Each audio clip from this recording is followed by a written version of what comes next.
যুক্তরাষ্ট্রের ওয়াশিংটন ডিসিতে শুরু হয়েছে পশ্চিমা সামরিক জোট ন্যাটোর ৭৫তম শীর্ষ সম্মেলন।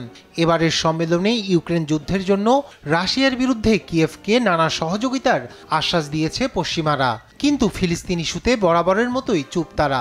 ব্যতিক্রম কেবল স্পেন। গেল বুধবার ওয়াশিংটনে ৭৫তম ন্যাটো সম্মেলনে ঝাঁঝালো বক্তব্য রেখেছেন স্প্যানিশ প্রধানমন্ত্রী পেদ্রো সানচেজ। ইউক্রেন ইস্যুতে সোচ্চার আর ফিলিস্তিন ইস্যুতে চুপ থাকায় ন্যাটো নেতাদের ভণ্ড বলে কটাক্ষ করেছেন তিনি। En segundo lugar, el mensaje creo que es el mensaje de solidaridad.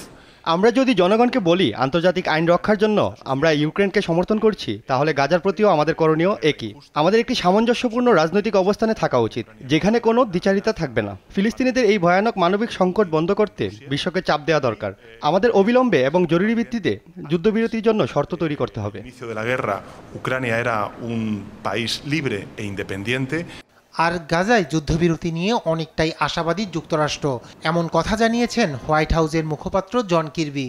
White হাউসের নিয়মিত ব্রিফিংয়ে মার্কিন বার্তা সংস্থা সিএনএন-এর সাংবাদিকের প্রশ্নের জবাবে কথা বলেন তিনি।